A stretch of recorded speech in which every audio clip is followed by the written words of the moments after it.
pussy house, fam. You know the fucking vibe. What up tout moun ki jan nou ye? Bienvenue pour yon pi belle vidéo sur channel la. Dans vidéo aujourd'hui moi vinn parler nou de yon bot rouge qui fait actualité sur internet là dans moment là. Li pas impossible pour nous bot ça dans pied Wendy très bientôt. Like vidéo ça kounya sur mes idées, abonnez avec channel là si vous pouvez faire ça pour YouTube ka toujours aviser au chaque lem la gen yon nouveau vidéo. So m'bap di plus que ça, en allant vidéo pour aujourd'hui a.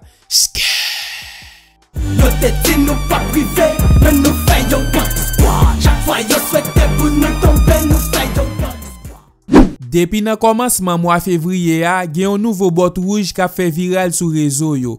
En pile gros artiste gen ta acheté bot ça. Tant que Lil Wayne, Fivio, Rich the Kid ak en pile lot artiste encore mwen pas cité. Bot ça relé Big Red Boots. En créole li vle di yon gros bot rouge. Compagnie qui fabrique bot ça li relé MSCHF, li chita kol nan pays États-Unis. Dans commencement mois février a, yo te présenté peuple la nouveau produit ça. Les bot ça te fin sorti, yo te fait environ 50 peladan pour yo te ka tester marché a. Prix bot ça c'est $350. Dans moment m'a parler là, yo pa gen bot qui disponible sur site web officiel yo a.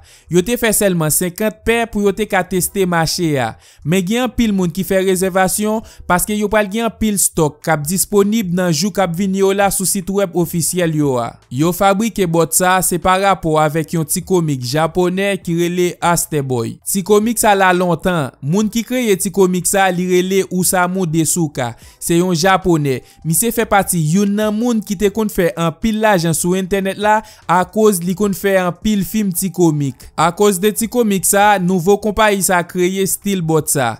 Et gen moun qui relé bot là Aster Boy. Parce que c'est comme ça ti comic lan relé. Nan moment là, Nike ap négocié avec compagnie ça pour yo ka sorti style bot ça n'a gade là. C'est toujours même bot là, mais Nike vle sorti yon l'autre couleur avec si Nike a sou li. C'est pas yon bagay ki ko confirmé, ça ka arrivé compagnie a d'accord, kon sa tout yo gen doit pas d'accord. Si compagnie a accepté faire collaboration ça avec Nike, moi garanti nous très bientôt n'ap jwen yon kon sa nan pied Wendy nan nouveau vidéo l'ap gen pou lage ya. Parce que Wendy toujours vle pote yon nouveau style pour chinois yo. Gen un pile moun qui reme bot la, kon sa tout gen moun qui pa reme couleur. Est-ce que nous pensez style Wendy gen ap marcher ensemble avec bot ça? M'apten réponse ou dans espace commentaire yo. Même sou pa reme bot la ou bien pas fanatique Wendy, opinion pour vraiment important pour nous sur channel ça.